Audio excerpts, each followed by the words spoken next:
Hey everyone, this is Prince Watercress, and welcome back to Let's Play Super Castlevania 4. In the last episode, we took on stages 4, 5, and 6, and now we are taking on stages 7, 8, and 9. So, without further ado, let's begin by taking on the first new enemy that we meet, this Lance Knight, or Spear Knight if you prefer.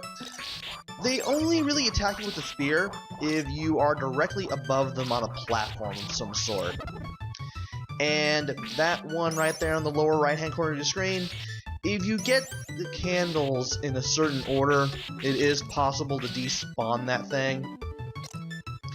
You have to be fairly quick about it too. I usually am able to do it, but when I did this recording, that didn't exactly happen. Nevertheless, he's easy to take down.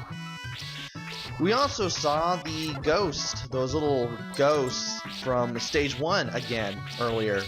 One of them anyway. And starting from this stage onward, they take 3 hits to kill now instead of 2 with the fully powered whip.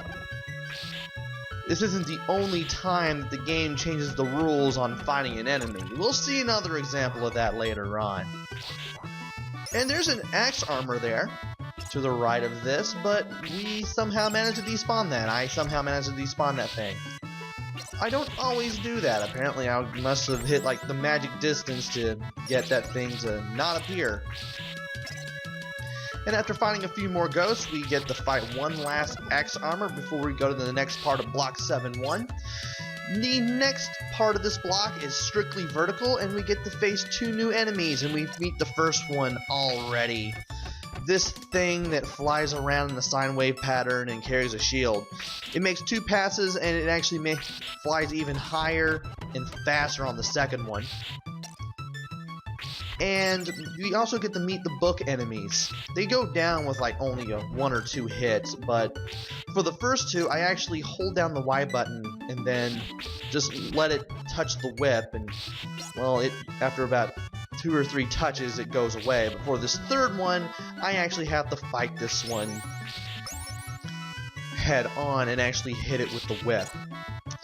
And this platform here has a chicken leg. There are 2 sub-weapons you can find here as much as I know. The first one was like near the beginning of this section, and it is on the far right side of the screen. It contained an axe. It was shortly before the first book. And here is the dagger, in case you want it. I'm sticking with the cross, thank you very much. And when we go down here, we have to deal with 2 more axe armors.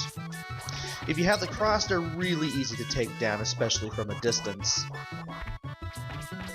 And there are some candles that I can hit here for a few more hearts.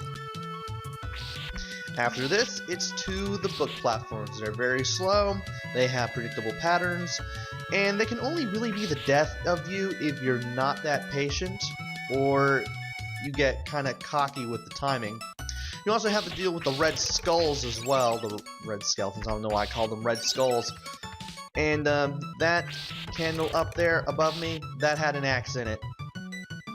So if you need an axe, that's there. Once you get past the first 3 book platforms, it's really easy. Just be sure to take care of the red skeletons as quickly as possible. Now we have a bunch of bats as well, the new enemies, these little picture frames. If you walk past them while the portraits themselves are moving, you'll be grabbed by a hand that comes out of the bottom of the painting. But if you strike the bottom of the picture frame, it will stop moving and you are free to pass by it. We also see the red dog here. The red dogs will knock the candles out of the air, making it impossible for you to hit the candles and get what's inside. Those candles will not respawn, sadly. And there was also the statue that we passed by. When we got close enough to it, it crumbled, and if we passed by it when the ball came down, it would have hurt us. And then there's the floor bump. The floor bump, if you do not duck when it appears and comes towards you, it will knock your head into the spikes, and if you knock your head into the spikes, it is instant death, so you definitely want to be careful. I am going to use this crucifix pendant to take care of this axe armor, and go a little to the left, but of course, when I come back here, after getting a bag of money and 5 hearts, all the bats and that axe armor will respawn. Thankfully, I jump and hold upright to hit the stairs, and also get to the next area safely. There's some wall meat in there. You may also find a double or triple shot if you don't have it and you use your weapon enough. You may find it in there at random. And here's 5 hearts. That candle there is easy to miss. And now we have this section, which is full of those wooden platforms at stage 1, where if you jumped on them, they would send you tumbling downwards if you landed on them. And you also have this worm, which just minds its own business and just slowly makes its way to the top of the screen. You can attack it, but in all actuality, why would you want to? When you can just, well, leave it alone. And I accidentally forgot to jump and I couldn't get the 5 hearts there. But in case you didn't find that rump roast in the wall, you can go over here after the worm has left and you can get this chicken leg. So you don't fully miss out on health in case you did get the double or triple shot in that one part of 7-2. Now it's time to take down another moving portrait, and it's time to duck so that floor bump doesn't kill us. After this, we just get a bunch of money, and then we also get to deal with some statues as well. Thankfully, they crumble just before you can really get in front of them. And when you go up these stairs, you want to stay where you stand and use the whip wiggle to take care of the axe armor to the left. It'll take a little more time to take care of that axe armor, but it is very useful and very, very safe to do because you probably, more than likely, won't get hit while doing so. And after another moving portrait and 4 bats, 3 of which we'll take down from a distance because I saw the first one coming at me right away, we get to face the boss of stage 7. This knight. He has 3 attacks. He'll throw the axe at you. He'll also strike at you with the axe, and he'll also send 2 flame waves across the screen on both sides. When he's down to half health, he'll try to hit you with a sword, but because I took care of him from such a safe distance, I was able to take care of him before he'd even do that.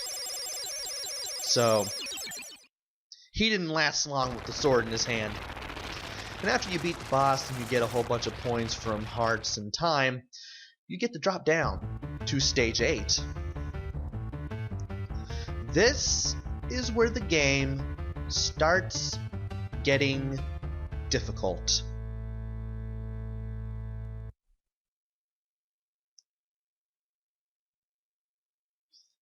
Starting off with a couple of candles as well as one of those spider enemies from stage 2. Also notice that little crushing thing with the spikes at the bottom. If those things hit you from above, that is instant death, so don't let that happen. We also get to deal with acidic water and acid droplets. The acid droplets will hurt you, and if you land in the acid water, it's just like the water from stage 2, but you will get your health sapped away as long as you're in there. And it does hurt, so you have to be careful. Also, we have to deal with the eye enemies from stage 3, as well as some more bone totems, or bone dragons, or whatever you want to call them. The bone totems now take 4 hits to kill instead of 3 from this point forward. I told you the game would do that. Change the rules with another enemy. And now we have a couple of spike things. We're going to take the top path here because that's the way to go, the bottom path to the dead end. You also have the spiked pendulums where you have the spiked part at the bottom, as well as these little moving blocks with spikes on both ends. And if you touch the spikes on those, you will still die. You also have to deal with 2 more eye enemies, and to the right will be another bone totem. It is possible to despawn that bone totem right there, the one I'm attacking with the cross, by moving back a little bit. And if you move just the right distance, you can actually go past this little crusher here and get this chicken leg without having to take that bone totem on. But sadly we had to because I messed up, and now it's time to deal with the really hard part. Don't forget, you can actually stand on the top of these crushers and the pendulums. So let's do that right here.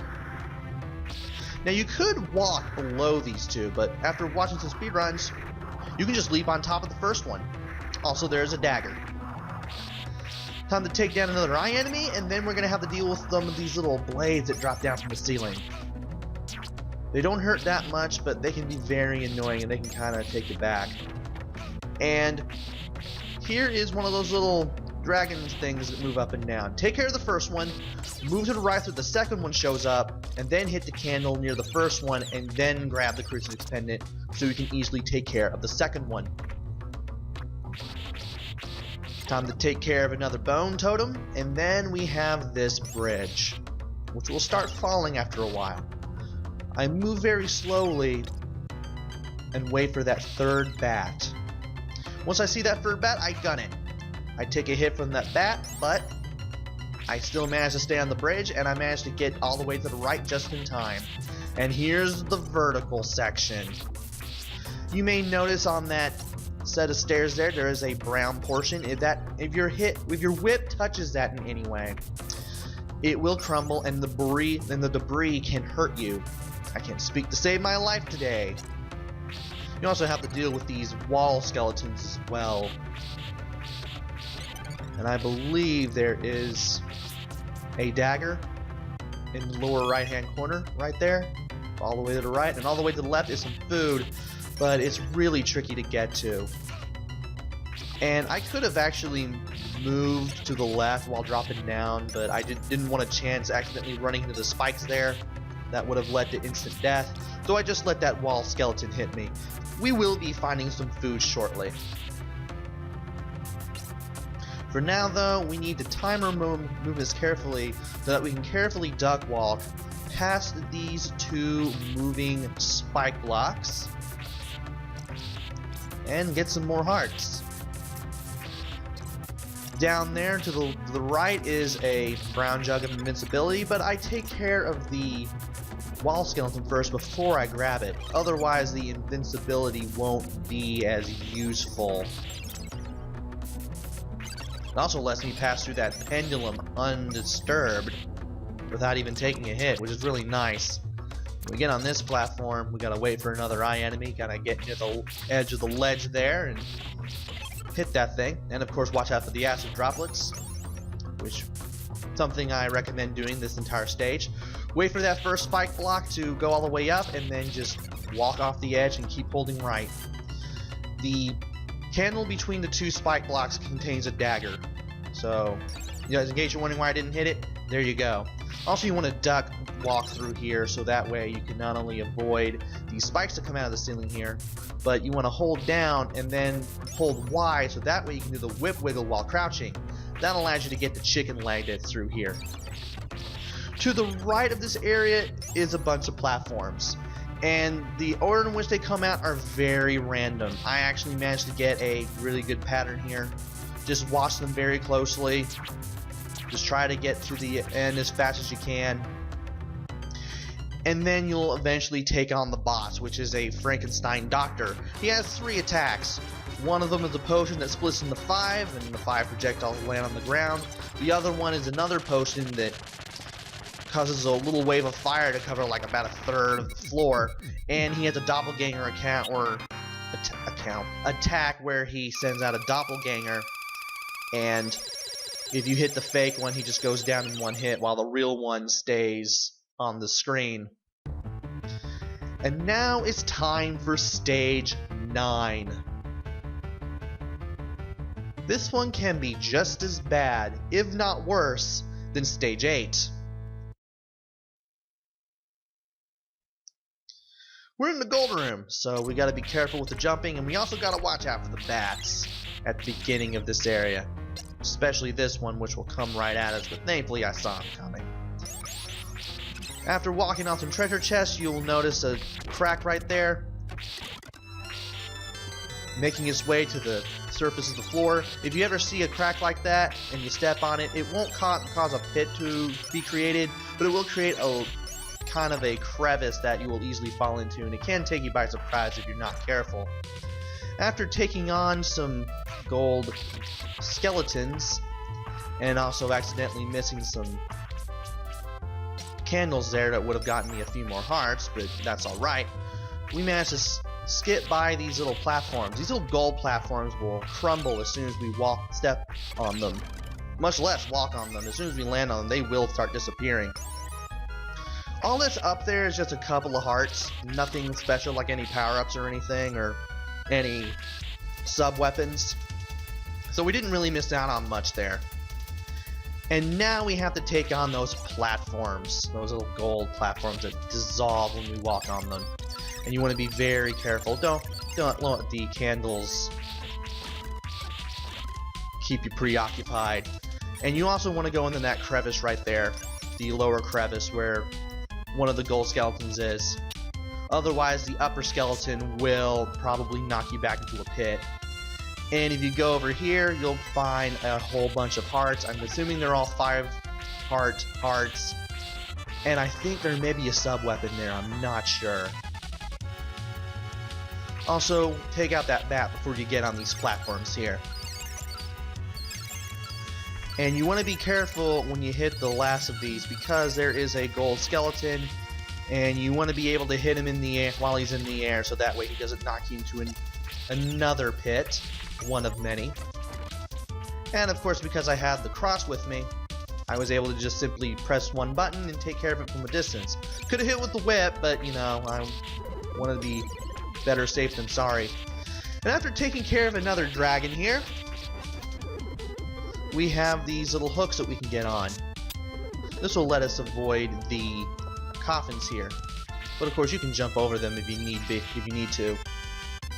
After getting 5 more hearts and uncovering a stopwatch, one of the few places I know where you can get the stopwatch, we get to deal with another dragon. Thankfully, a lot of the sections here are pretty short, but any one section you could probably lose your life in if you're not careful. And by going down here, we see the gold pit. After taking care of this dragon, we need to use the hooks at the top of the room to swing over the gold. And it's just like the water. If you stay in it long enough, you will sink and eventually drown in gold and die. I don't really know how that works. But we're out of there, and it's time to head to another section. You could tangle with that coffin there for some more hearts, but I don't recommend it. As for these blocks here, wait for 2 sets of blocks to fall, and then immediately make your way to the right there. If those blocks hurt you, it's gonna hurt. You're probably gonna lose a life because you're gonna be trapped where those spikes are. There are also these little openings in the rocks where air will suck you in. And while it's sucking you in, you can't move. Though you can use your whip, especially here when you fight this dragon. And there's really nothing down there but a coffin, so let's just go ahead and go up. And in here is the greatest room in this entire stage. Every candle, except for maybe the one that has some food in it, contains a bag of money, anywhere from $1 to $700. Or points, if you prefer. I just feel like calling them dollars because there's a bunch of money here. And even the skeletons drop money when you destroy them. Also, don't do what I did. Not the money collecting, I mean, but going to the right and going up instead of going to the left. Because if you go to the right instead of left, it's harder to take down this boss. Not this boss, but this dragon. Even if you have the cross equipped and the triple shot. At least you don't have to worry about him shooting any fireballs at you. So that's nice. But still, it's a pain in the butt. And I had to get a little closer by using the duck wall in order to actually hit him with the whip. And that's about as far as I go before realizing, hey, you know, that might actually work. So I just stay here, and there you go. Bunch of money. All the bags carried 700 points. This room will really get you closer to getting a whole bunch of lives. So try to hit as many candles as you can, but don't get too greedy that you accidentally fall past the bottom of the screen and into a pit where there should be a floor. Because, you know, video games and how they work. At least this dragon is easier to fight. Time to swing over here, get some last of the money. And now we are on the final part of stage 9, where we have to deal with golden whip skeletons. I love how all the skeletons are gold. Really nice gold aesthetic. Also, there's a chicken leg in case you need some health. Thankfully, I managed to not take a whole bunch of hits while I was here. And now it's time to take on the boss. This bat made out of gold. I don't know why I threw the crosses here, because the crosses are useless against this giant bat. And you definitely want to stay below him because it drops gold when you strike it. And all that gold that falls and can hit you, it doesn't do a lot of damage, but those little hits do add up. And once you get it down to about half health, the money bat will split into 3 smaller money bats, or batlings. Go ahead and use the cross here. They'll actually go low enough to allow themselves to be hit with it. And again, make sure that when you hit it, you don't get hit by the gold that it's dropping. Otherwise, you will be in for, I wouldn't say a whole world of hurt, but your health will be chipped away. After defeating the money bat and the 3 money batlings, we get this stairway. We are getting really close to the end of the game now.